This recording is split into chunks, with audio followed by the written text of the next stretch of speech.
Dear friends and colleagues, welcome to a very special program.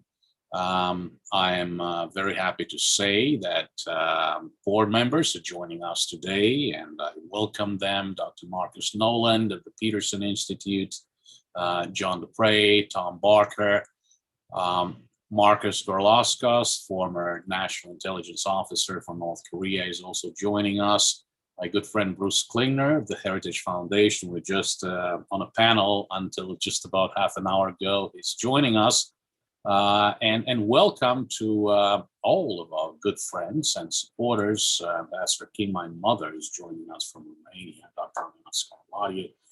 Well, we are here to feature a very important book, seminal work in the field of North Korean human rights. This book is going to become holy scripture for any student of Korean Peninsula issues, for any student of North Korean human rights in particular. Ambassador Robert King, former special envoy for North Korean human rights, has just published his book, Patterns of Impunity, Human Rights in North Korea and the Role of the U.S. Special Envoy. And of course, I am extraordinarily honored to introduce our speaker and book author today, Ambassador Robert King, who served as Special Envoy for North Korean human rights issues from November 2009 until January 2017. Mind you, we have not had a Special Envoy for North Korean human rights issues since January 2017.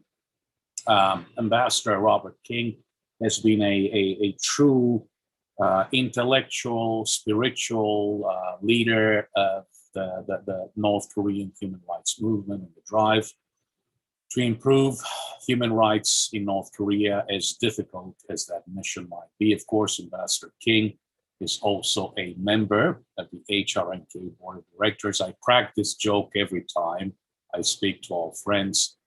Both Ambassador Robert King and the former South Korean ambassador for North Korean human rights are members of HRNK's board of directors. We have more ambassadors for North Korean human rights than the US and South Korean government combined. Prior to his appointment as special envoy for North Korean human rights issues, Ambassador King worked on Capitol Hill for a quarter century, 25 years. He was chief of staff to Congressman Tom Lantos. Now, please remember, Congressman Tom Lantos was the driving force of human rights on Capitol Hill. He was the only Holocaust survivor to ever sit in the U.S. Congress. Extraordinarily important. Ambassador King was staff director of the Foreign Affairs Committee of the U.S. House of Representatives.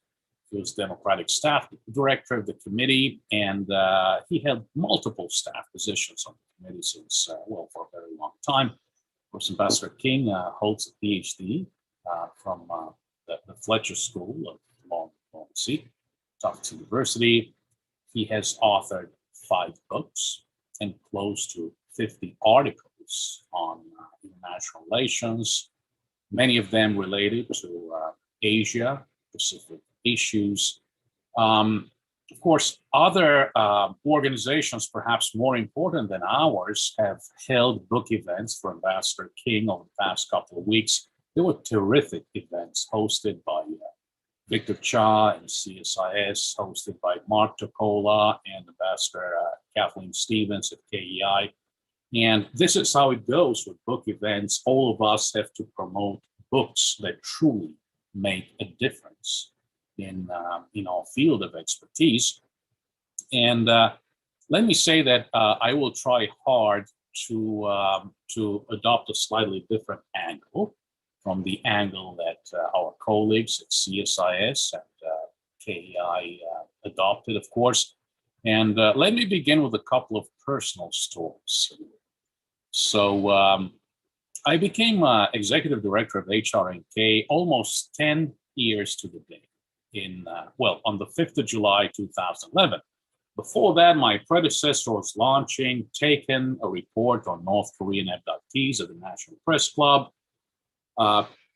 Dr. Katrina Lantos Sweat daughter of Congressman Lantos, was having an event featuring Crossing, a truly moving, highly emotional movie on the plight of North Korean escapees. So I had not joined HRNK yet, but I was confirmed to be Chuck's successor. And he asked me to join Ambassador King for an event in Concord, New Hampshire, where Katrina Lantos Sweat was hosting an event on Crossing.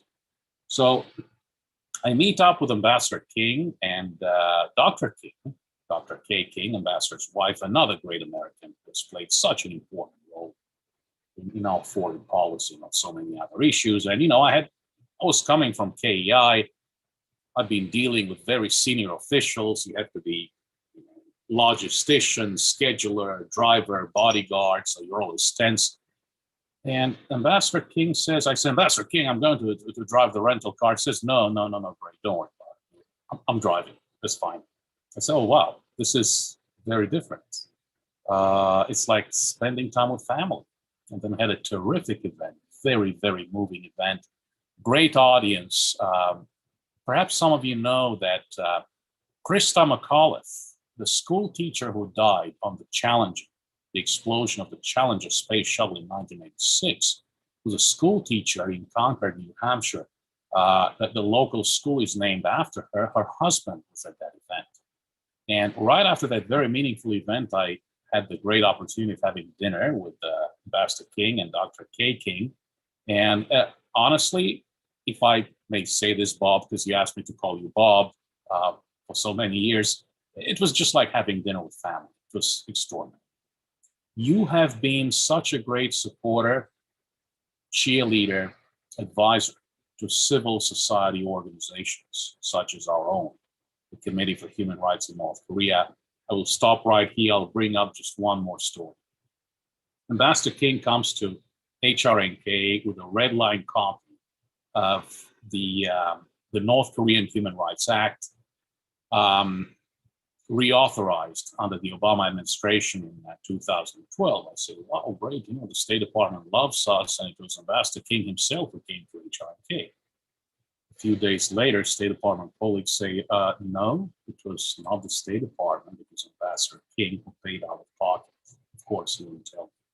So, this is Ambassador King, the man, a man of great principles, a man of great faith, a man who has been a great supporter of human rights, going back to the very dark days in Eastern Europe in the 1970s and 1980s, a great supporter of the North Korean human rights cause and any human rights cause. Ambassador King, Bob, please allow me to get us started by asking you the first question here. You have always emphasized the importance of information as a means to empower the people of North Korea. You do mention this in your book. So let me ask you this. What are some of the lessons learned from your time with Radio Free Europe? You are director of research with Radio Free Europe. You're very knowledgeable of Eastern Europe as well. You wrote a book on the history of the Communist Party of Romania. So how would that experience apply to North Korea today? On to you, sir. Well, thanks very much for that overly sweeping introduction, but very much appreciated, Greg. Greg and I have a special tie because he's from Romania. And when I finished graduate school, I spent the first 7 years of my work life in Munich, Germany, where Radio Free Europe was located. And I focused heavily on issues relating to Romania and other countries of Central Europe. In fact, that's one of the topics that I did my doctoral thesis on. And Greg is one of the few people in the world who knows that I've written a history of the Romanian Communist Party and other things relating to that part of the world. There is a lot of difference between Central Europe and North Korea. There are also a lot of similarities. And one of the things that is particularly similar is the drive by the regime in North Korea, as well as the drive of the communist regimes in Central Europe and in the Soviet Union during the Cold War era to control access to information. During World War II, control of information and ability to provide information in behind the war lines was something that was particularly important. And after World War II, the United States continued a major effort in Europe, broadcasting to Poland, Hungary, Romania, Bulgaria, what was then Czechoslovakia, to provide information to these areas about what was happening beyond their borders. Because of the Soviet effort to control information, it became increasingly important to provide alternative sources of information and information that was accurate and informed. And one of the things that totalitarian countries do is control what you hear. And by doing that, control what your thoughts are and limit what you're able to find out about what's going on elsewhere. And one of the things that I was concerned about with North Korea was this same problem of access to information. North Korea has been particularly effective in terms of controlling access to information. And as we've moved from an era when the principal source of foreign information was radio broadcast to a time when a lot of these things are done by electronically on the internet, the North Koreans have basically pretty much eliminated access to the internet in order to control information and to control what happens inside North Korea. One of the things that we attempted to do when I was dealing with these issues in the State Department is try to make sure that we had programs out there that would encourage access to information, that would provide access to information. For better or for worse, radio remains one of the most important sources of foreign information in North Korea. We're able to measure to some extent what kind of information is reaching North Korea, whether people are getting information from outside sources. And it's been very clear that this access to foreign radio has been an important source of information for people in North Korea. Hard to measure because we don't have access to people inside North Korea, but there are measures that have been taken, there are studies that have been done which show a very strong interest in what's happening in South Korea. One of the things that clearly indicates the importance and the effect of information from outside North Korea is the influence that South Korean culture has had on North Korea. South Korean K-pop has been an important influence in North Korea, an increasingly important influence. And it's because the regime cannot keep it out.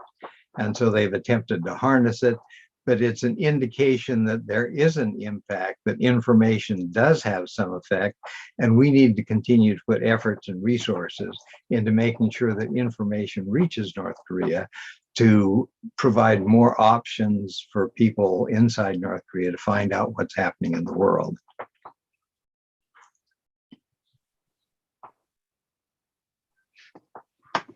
King, thank you very much.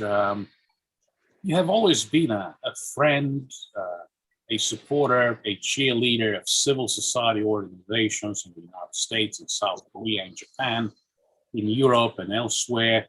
Let me say this. I'd like to believe that our mission is important, our dedication unwavering, and our lives very different. While you are special envoy, I have to say that your support, your words of encouragement, your counsel kept many of us fighting this good fight. This organization, the Committee for Human Rights in North Korea, HRNK, now holds UN ECOSOC, Economic and Social Council consultative status. What would be your advice regarding the expansion of our role and voice at UN fora, especially now that we hold the status. And let me say this again, I'm absolutely honored and delighted to know that the UN Special Rapporteur on Human Rights in the DPRK, Tommaso Quintana, great friend of ours, has joined this conversation. So thank you, Tomas. This is deeply and highly appreciated. Ambassador King, on to you. You know, the role that non-government organizations, civil society groups play in the UN is an important one. They have a formal institutionalized role at the UN Human Rights Council. And when there are debates on human rights issues, they're given an opportunity to speak. And these organizations do play an important role in influencing the members of the Human Rights Council, the human rights community, and the UN community as they debate and discuss human rights issues. One of the things that's important is that these civil society groups are able to speak out freely and openly about issues that governments are somewhat more sensitive to raise as openly and as publicly. And when I was going to Geneva regularly as the special envoy, I made a point of meeting with these groups, and they were always holding events related to what the agenda of the Human Rights Council was. So I think it's important that they be encouraged, and I think it's important that HRNK participate with these groups. The one thing that I think has been most effective is when these efforts are coordinated and combined. And I think it's important that the civil society groups work together and not in competition in the efforts to deal with these kind of programs. I think HRNK has a great deal to offer in terms of its own research and its own studies on human rights problems in North Korea. And I think this is an important opportunity for HRNK to work with other civil society groups in terms of dealing with this. So I think it's a useful and important thing to do. Ambassador King, thank you very much. And this is a critical point, the need for cohesion, the need for solidarity within this world of civil society organizations addressing North Korean human rights. The next question comes from another HRNK board member, Professor Colonel David Maxwell, who thanks you for your remarks and most importantly, for your service to our nation and to the plight of the North Korean people suffering in the North. Ambassador King, could you please provide some insight into how effective information has been in influencing various target audiences in North Korea? We know that having outside information is punishable by the North Korean regime. Harsh punishment is administered. How do you answer the argument that we're creating moral hazard by providing information that puts people at risk? Again, thank you very much. Thanks very much for the question, David, and thanks for your efforts and what you do on North Korean issues, because it's an important contribution. It's an interesting question because there is, on the one hand, a certain moral hazard by providing information, by encouraging people to do things. It does increase the risk that some of these people are going to run into problems with the regime. And the consequences in North Korea are very serious in terms of imprisonment and other denial of liberty that would not be the case in other places. I think the first thing to keep in mind is that sources of outside information are very limited. And the ones that are available and that are used do have some impact. Because of control of the internet, lack of access to the international internet in North Korea. As I mentioned before, one of the principal ways of getting foreign information, outside information into North Korea is through radio.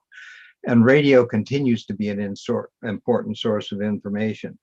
In an effort to judge how well that information is reaching people, there have been studies undertaken to try to determine this. Interviews have been conducted with individuals who have fled North Korea. Occasionally, there are individuals who come and go in and out of North Korea that we've been able to contact, to interview, and to get information. And based on these admittedly less than perfect measures of what's going on information in North Korea, there are some fairly good indications of the impact that radio has. One of the things that is important to keep in mind is that radio is instantaneous. If you want to get information about what's going on in the world now, sending it in on thumb drives, smuggling it in some other way takes much longer. And so in terms of access to immediate information, radio remains one of the most important elements in North Korea. Based on interviews with recent defectors, individuals who go in and out of the country, the scientific determination suggests that as much as a third of adult North Koreans have access to information and listen on a reasonably regular basis to radio broadcasts coming into North Korea. About 1/3 of the 30% who listen to foreign radio broadcasts, about 10% of the total number of North Koreans listen to radio broadcasting from South Korea. South Korea has regular broadcasts that are focused on North Korea, and that has a significant audience. About a similar amount, about 10% of the total, about 1/3 of those who listen to radio on a frequent basis comes from China. Korean language broadcasting, not focused on North Korea, but Korean language broadcasts focused on the ethnic Korean population living in Northeast China. And that information reaches people in North Korea as well. It is a sad comment that information coming from China, which is also a very tightly controlled information atmosphere, is more useful and more productive than listening to North Korean media. About 1/3 of those who listen to foreign radio, again, about 10% of the sample population, listen to radio broadcasting from the United States, from Radio Free Asia, and from Voice of America. And these are important sources of outside information that comes in periodically into North Korea. There are other broadcasting. BBC has a few hours of broadcasting that, and they have listeners. There are a number of other independent broadcasters who broadcast in. They have more difficulty because the broadcast capabilities they have is more limited, but those groups broadcast and are able to broadcast significant information into North Korea.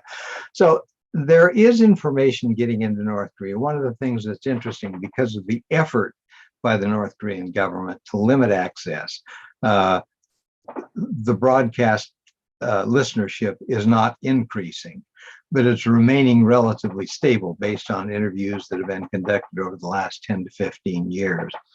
But it's important because people inside North Korea are getting some information about what is happening elsewhere. North Korea is very anxious to prevent that from happening. North Korea pays very careful attention. There are stories about individuals who are caught listening to foreign radio and are punished severely for what they're doing. North Koreans do spot checks of people late at night to see who's listening to what. One of the things that's interesting, the broadcast times for radio broadcasts that are focused on North Korea are basically from 9 o'clock at night to 6 o'clock in the morning. You listen to foreign radio at night when you can crawl under the covers And sometimes even members of your own household are not aware that you're listening to foreign broadcasting, and you can avoid your neighbors finding out as well. On the other hand, security police will continue to conduct sweeps to see who's listening at night by coming in. But it obviously shows there's a continuing interest in what's happening elsewhere, and there is an interest in finding out what is being said by South Korean, American, and other broadcasting sources about what is happening in the world. But it remains an important element, and it's something we need to continue to put effort into. The broadcasting that we do with Voice of America, Radio Free Asia, is very important and needs to be continued. Thanks, Greg. Ambassador King and Dave, thank you so much. Ambassador King, while you're special envoy, you played a key role in bringing together what we refer to as an alliance of the like-minded, UN member states that promoted relevant measures on DPRK, North Korean, human rights policy at the UN. And this alliance included the United States, the European Union, Japan, Australia, New Zealand, of course, and many others who worked so hard on bringing them together. Unfortunately, since a few years ago, we have given up on the high ground we once held. North Korean human rights has not been made a UN Security Council agenda item since 2017. Of course, North Korean human rights was placed on the agenda of the UN Security Council in December 2014, 2015, 2016, 2017, following the February 2014 report of the UN Commission of Inquiry. We failed to do that in 2018, 19, even 2020. So what can be done in order to re-energize this alliance of the like-minded at the United Nations? Is there any hope to see our good friends, allies, and partners, the Republic of Korea, South Korea, return to this alliance of the like-minded under the government of President Moon Jae-in, or potentially a subsequent progressive government in South Korea? On to you, Ambassador King. All of the countries that you've mentioned are countries that are allies of the United States and friends of the United States with whom we work very closely in international relations and all kinds of international forums. One of the things that I tried to do when I was dealing with the North Korea human rights portfolio at state was to work closely with countries in the United Nations and in the United Nations organizations. And the reason for that is when the UN presses on human rights issues, it has a great deal of credibility. This is not just the United States, the hostile power that the North Koreans continually talk about.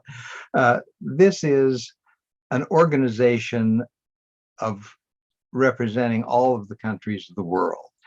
And when the United States participates in the UN, when we work together with allies in the UN, it's not the United States that's putting pressure on North Korea on human rights issues. It's an international coalition of major powers that are pressing the North Koreans. And that was one of the things that I thought was particularly important that we needed to do. The United States had not been a member of the UN Human Rights Council before before the change in administrations when I came in as special envoy. And one of the things that we did is very soon after Obama came in as president, the United States joined the UN Human Rights Council and actively participated in the council. We had ambassadors who were appointed to represent the United States there. The first foreign visit that I made as special envoy was to Geneva, where North Korea was being discussed in the Universal Periodic Review process.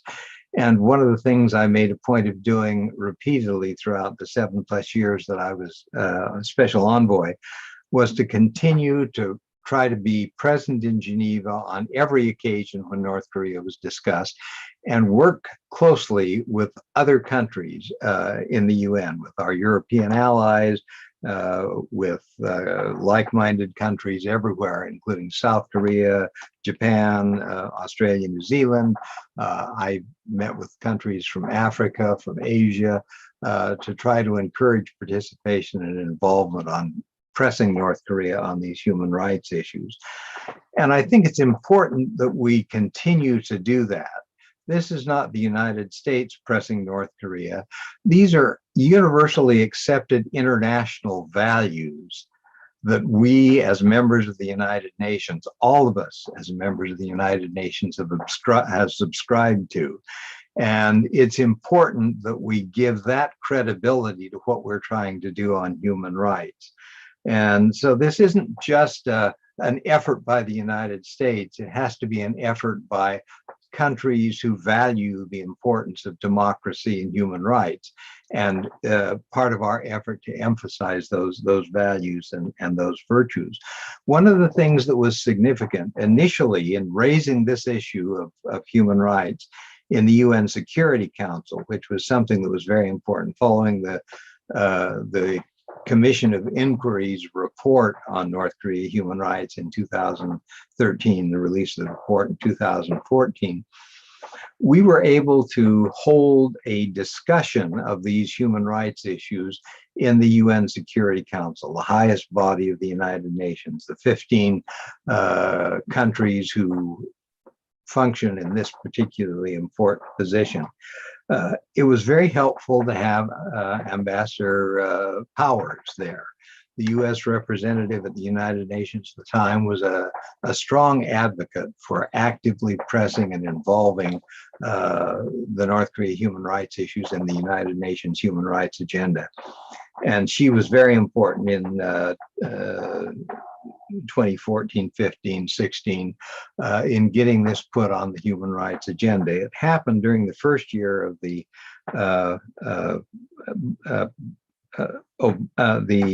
Trump administration as well in 2017, and then it was discontinued at the time Trump began his efforts with the Singapore summit. One of the things that was very interesting, which indicates that this was not the United States that was pushing this solely by itself, was that in 2020, last fall, the UN Human Rights Council held a session at which the topic was discussed. It was an issue, holding this discussion was led by the Europeans. At the time, they were headed by the German ambassador, who was informally the leader of the EU group. But together, the EU members pressed for taking up this issue, and the United States joined at the last minute and also participated and made statements and said the right things, which they hadn't done for the previous 2 or 3 years. So this is something that we need to continue to focus on as an effort involving all countries that share the values and the commitment to human rights that we share. And I think in the United Nations and in many other contexts, having like-minded countries working together only gives our voice greater impact. And I think it's something we need to continue to do. Thanks for the question, Greg. Thank you so much, Ambassador King. Next, we're going to go to our board member, Tom Barker, who has been a true guardian angel of North Korean escapees here in the United States. He's held more than half of those that resettled here with asylum applications, green cards, permanent residence, citizenship. Tom Barker is asking, so first of all, he's thanking you for everything you've done to support our good cause of North Korean freedom. Tom wishes to ask you a question about refugees from North Korea. The number of refugees for the past several years has declined, of course, due to COVID, crackdowns on the China-North Korea border. but definitely the number of refugees coming to the United States has declined precipitously. Is there anything that the United States can be doing to increase the number of refugees coming from North Korea to the United States? Is there a breakdown in processing refugees in Thailand? Of course, the UN High Commission for Refugees does an excellent job processing refugees, but is there more that the United States could be doing, especially under the new administration of President Joe Biden? Thanks very much, Tom, for what you do in terms of helping with the problems that these North Korean refugees have. The North Korean refugees are an important part of the U.S. concern for North Korea human rights. It was one of the elements that motivated Congress, in particular, when the North Korea Human Rights Act was initially passed in 2004. There was a concern to make sure that refugees from North Korea who wanted to come to the United States would have the opportunity to do that. And so this refugee issue was one that did have sympathy and support in the United States and was an important element in driving things forward. Getting refugees to the United States has been somewhat more complicated than simply going to South Korea, which is where most of them have gone over the years. One of the things the North Korean Human Rights Act did was try to provide special recognition and openings for North Koreans because of the unique nature of the North Korean refugee problem. There were some changes in language that were made in the language over time.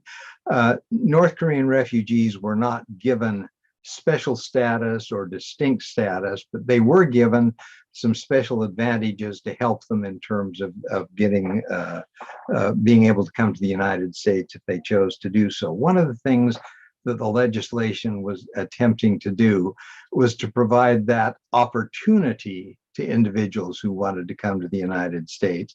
But we also wanted to make sure that it wasn't something that would encourage North Koreans who wanted to go to South Korea to not go to South Korea. There has been a very strong program in South Korea supporting North Korean refugees. The South Koreans are empathetic towards North Korean refugees, and we need to be sensitive to the interests that South Koreans have in their fellow countrymen who want to come to South Korea and resettle there. What we've found over the years is that the changes that were made by the North Korean human rights law did in fact help clarify some of the legal issues that had been raised in the past.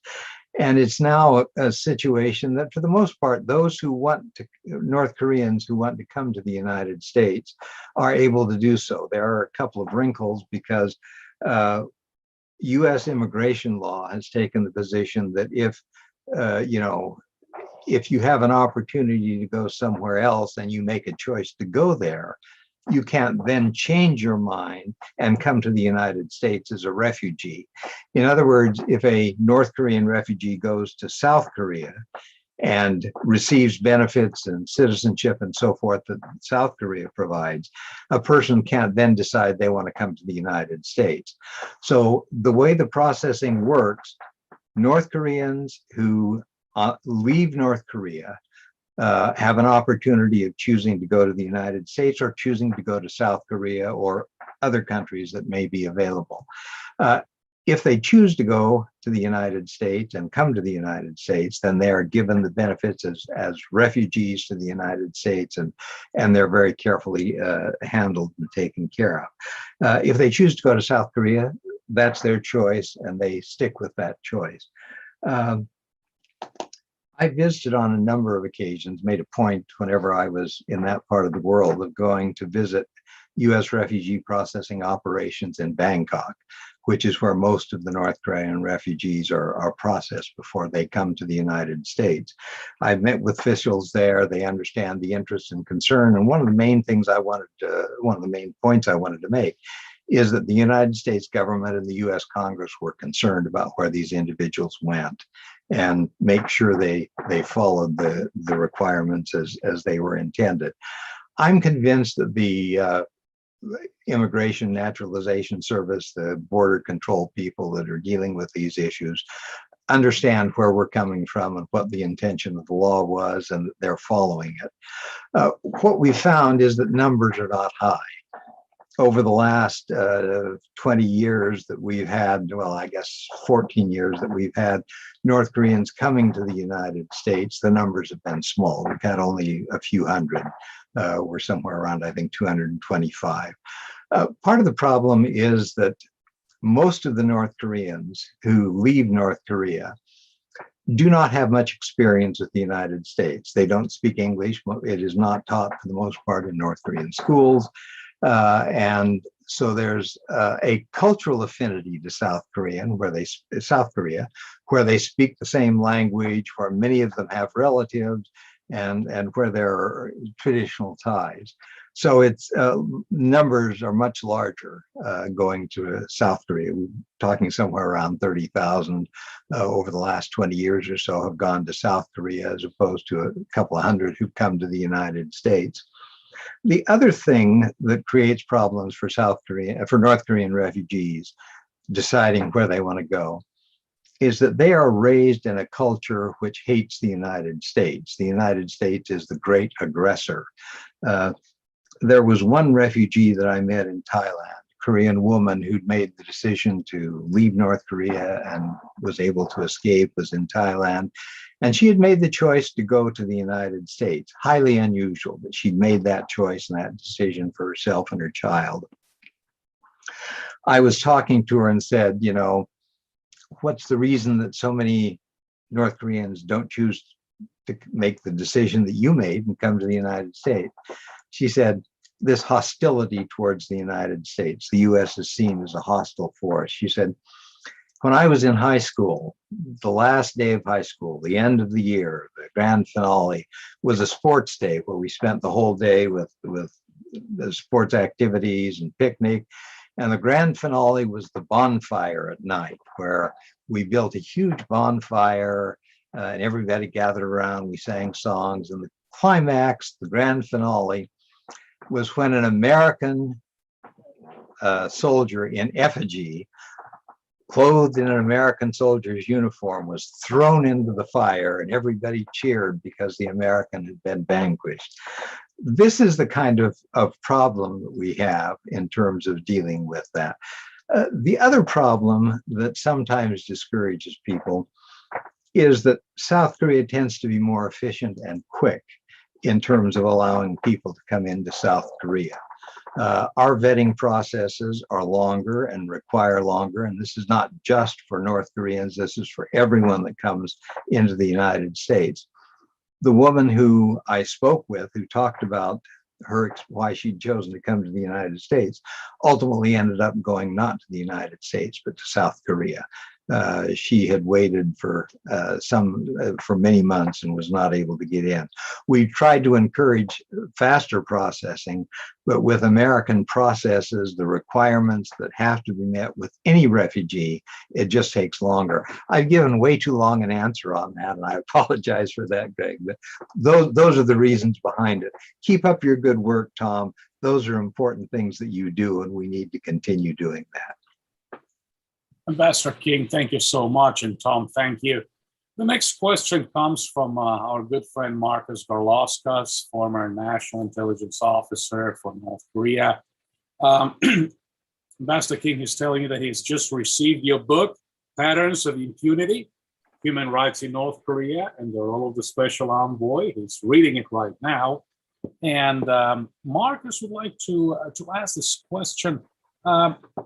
It's been somehow conventional wisdom that emphasizing North Korean human rights might interfere with other policy priorities on North Korea. Of course, there's Professor Moon Jung-in at Yonsei University, who was even quoted just a few weeks ago as saying, if the human rights issue is placed at the forefront, there's a big risk that negotiations with North Korea will break down.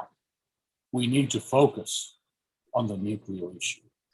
So Marcus says, Ambassador King, I expect you to disagree. How do you respond to that line of thinking? And And how do the nuclear issue and the human rights issue fit together, in your view? Yeah. Thank you, sir. The bottom line, I would argue, is that we have to be able to walk and chew gum at the same time in our foreign policy. It's not easy to deal with human rights and the nuclear issue, and particularly when the North Koreans are so hostile towards making any progress in terms of the human rights issue. I would argue that there clearly are differences and there are occasional conflicts between what the United States tries to do in terms of human rights, what we try to do in terms of nuclear negotiations and efforts to denuclearize North Korea. The security issues clearly are extremely important. They're important not only for the United States, they're particularly important for South Korea, for Japan, and obviously based on what happens in the United Nations, China and Russia as well are concerned about North Korea's nuclear activities. The argument is made that we can't push human rights because it'll limit our ability to make progress on the nuclear issue. I would say we've been ignoring human rights for the last 2 decades, and we haven't made much progress on the nuclear issue. My argument would be these are both elements that need to be part of our policy, and we need to try to work more closely to integrate them and push both of them. I would argue, first of all, that if we simply ignore human rights, kick it to the side and say we can't deal with that until we have the nuclear issue under control, we're unlikely to solve the nuclear issue. One of the reasons why the North Koreans are so successful at being able to maintain control of their population and funnel huge resources into nuclear weapons and missile programs is because the North Korean people are so compliant because they're forced to be compliant, and they don't object when resources are spent that way. I would argue that putting some effort into information programs, access to information, and informing North Koreans about one of the reasons why they don't have food on the table and why they've got problems that they have is because the government is spending the resources on nuclear weapons. I would argue also that there are some things we could do and should do in the human rights area that can be helpful in terms of breaking down barriers between North Korea and the United States. I would argue that one of the things we can do is in terms of providing food assistance and other kinds of programs to North Korea. One of the things that I think would be helpful is being able to get information into North Korea about what Americans are like. We shouldn't be discouraging Americans from going to North Korea. We should try to encourage humanitarian, educational efforts and this kind of thing in North Korea, because that's the only way we're going to break down those barriers. To sort of stand back and say, no, we've got to solve the problems with the nuclear area before we can do anything else, means we're going to sit and continue to fester as we have for the last 15 years without making progress. So I think it requires a coordinated program that deals with all of these issues. And I think that human rights has to be part of what we do with North Korea. How we characterize it, how we describe it, and the way we go about pursuing it can be done in a way that is not hostile to North Korea. And we need to make sure that we do that. So I would argue that we need a broader approach, not a narrower approach, and not an exclusive approach on nuclear weapons. Thank you, Ambassador King. We'll go to Greg.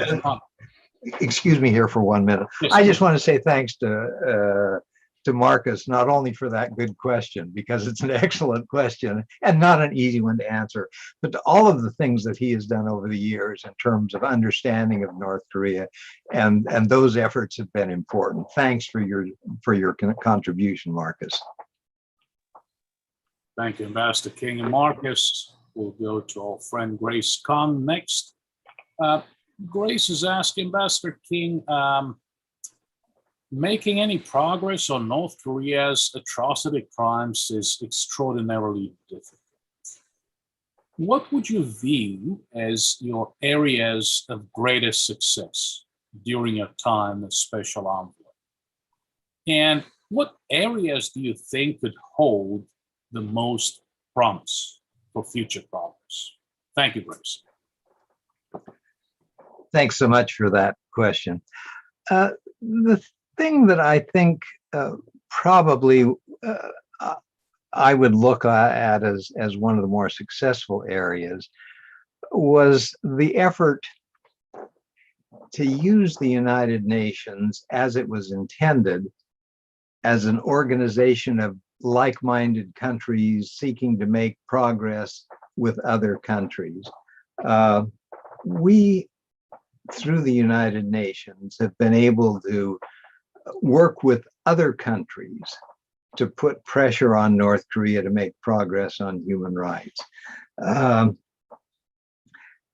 It's the kind of thing that the United States alone is the hostile power. But when it's the United Nations as an organization, it becomes somewhat trickier for North Korea to denounce it. And the North Koreans are anxious to participate in the UN. It's one of the few things that tends to legitimize their rule. They have all kinds of problems that South Korea doesn't have, and this international status and stature of being a member of the UN is important to North Korea. And so what we tried to do, and one of the things that I spent a lot of time dealing with, was the processes in the Human Rights Council. There's a process called the Universal Periodic Review, where every country, including the United States, goes through a process of examining our commitments on human rights, which have been made through the United Nations and through UN charters and other documents, and see where we are on fulfilling those areas, and recommend to ourselves and discuss with other countries areas where we might make progress in that regard.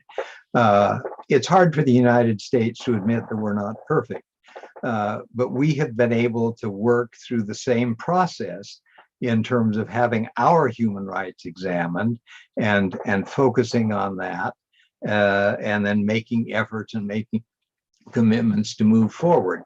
And it's the same kind of thing that we can do with the North Koreans in terms of they go through the same process.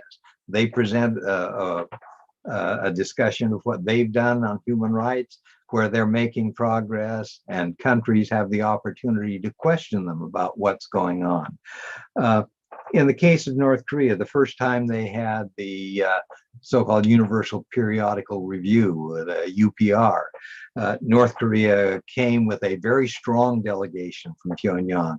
Of course, everything in Pyongyang was perfect. There were no problems. There were no denials of human rights. Everybody is happy. But then there were a couple of hundred questions that came from other members, countries who are members of the UN, saying, what about these issues and these concerns and these areas of problem?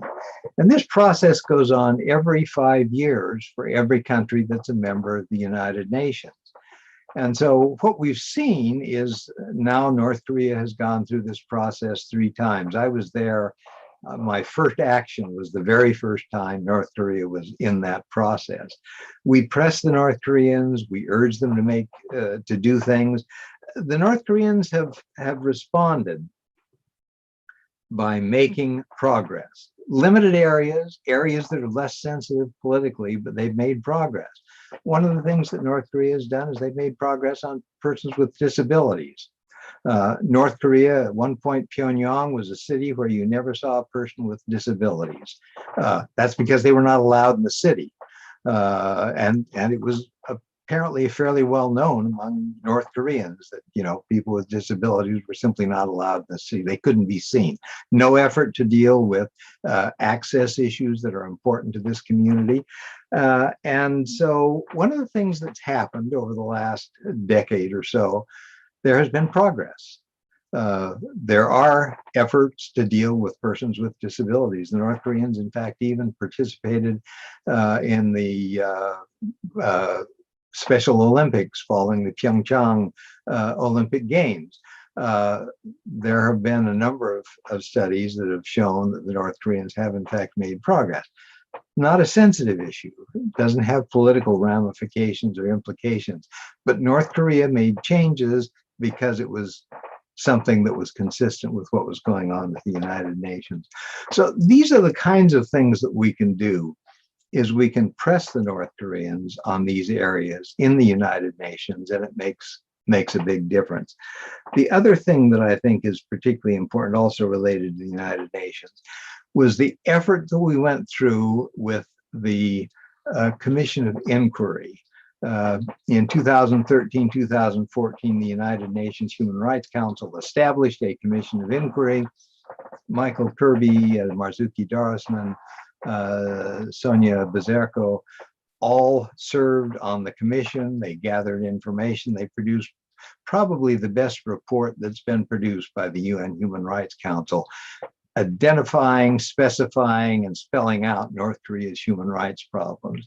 And that statement, that declaration of what the problems were in North Korea has been one of the most effective tools in terms of pressing North Korea on its human rights record. And it has credibility and it carries weight, because this isn't a criticism coming from the United States or from the American Special Envoy on North Korea human rights.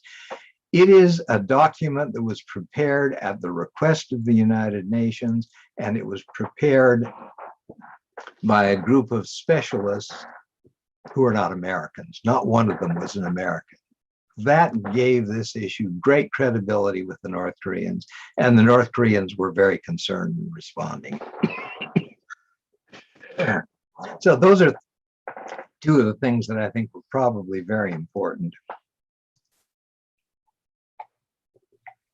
Pastor King, thank you very much. We do have 3 great questions left. With apologies, we might have to go into overtime a little bit. Mark Nolan is watching. I know he doesn't appreciate this. The next question comes from my very dear friend and mentor, Dr. Nimal Gunateleke in Michigan. Ambassador King, in your experience, has human rights become an interdependent aspect of U.S. engagement with other nations, including the DPRK? Or does human rights still remain instrumental to other ends and projections of U.S. authority? That's a very big question, I think. We've certainly tried to move it to the category of an independent issue that we need to do and need to deal with. There has been very strong pressure in terms of making it an instrumental issue. It's something that we use to force North Korea to make decisions it doesn't want to do because we're pressing them, and that's one way we have of pressing them. We were making some progress. I won't say that we were there when I was doing this, but we were at least conscious of the fact that we needed to move in that direction. Unfortunately, with the last administration, there was been a reversal. And what happened is human rights became an instrument for pressing North Korea to force them to meet with Americans and to make progress on certain issues. When Donald Trump gave his first speech to the United Nations General Assembly, he spent some time denouncing Kim Jong-un and the North Korean regime, and he used several appropriate epithets for that. At the same time, on his first State of the Union message, just 4 or 5 months later, first State of the Union message, almost 10% of that speech was devoted to North Korea and the North Korean problems, and a good portion of that was devoted to North Korean human rights. That was the State of the Union where the North Korean defector Assemblyman Ji, who is now a member of the South Korean National Assembly, a defector from North Korea, was there in the audience, sitting next to Melania Trump in the gallery. And when he spoke, I can remember Mr. G raising his crutches. That was one of the iconic shots of that occasion. The parents of Otto Warmbier were there. Other defectors were there. Later that same week, President Trump met with North Korean defectors who were in Washington for the occasion. And then about a matter of weeks later, Trump agreed to meet with Kim Jong-un, and that was the beginning of the Singapore diplomacy. And not another word was said about North Korea human rights. A year later, when Trump gave his next State of the Union speech, North Korea human rights not mentioned. The only mention of North Korea is he was on his way, that the president was on his way to Hanoi for a meeting. Not another word. So this is something that we need to get back to, and that is trying to include North Korea human rights issues as a part of the broader effort that's integrated in our policy towards North Korea, as it should be in terms of our policy towards any other country. Human rights is important. It needs to be part of that effort. We need to do that with North Korea, and we need to continue to do it, hopefully in a sophisticated, focused way that will allow us to continue to make progress in other areas, but not ignore human rights. Ambassador King, thank you. A little bit of overtime here. Sorry. Two of our own. One comes from Michelle Dang, HRNK. Her question pertains to the special envoy for human rights issues in North Korea. Given how time-consuming the vetting process has been, do you think the process of appointing a new special envoy could be expedited? And what are the first steps that a new special envoy should undertake?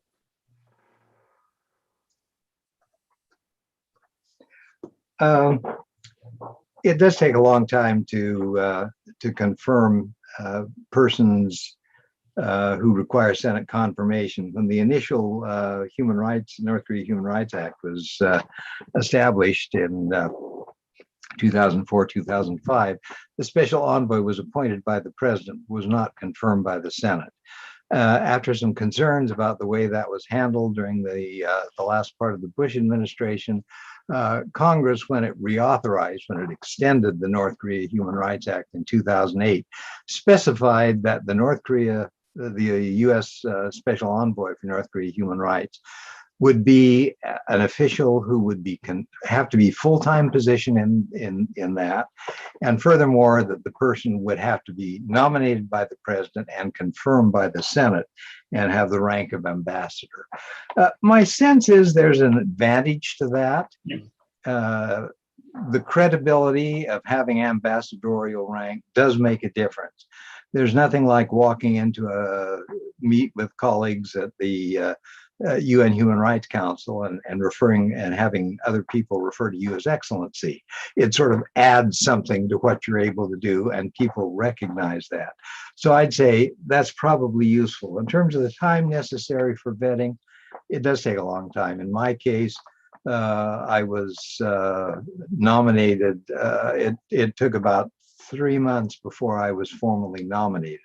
There was a vetting process that took place, followed by nomination, and it took from May, when I was formally asked, until the end of November, when the Senate finally confirmed me.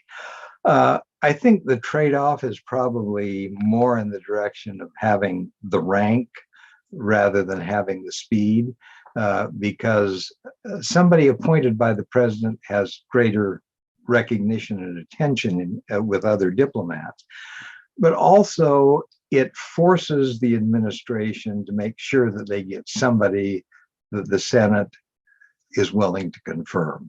And I think that's an important consideration. It also makes the person more responsive to congressional interests and concerns. And I, again, think that's a helpful kind of thing. Can we expedite the process? If we get somebody in the Senate who threatens to hold up nominations, yeah, it can be expedited.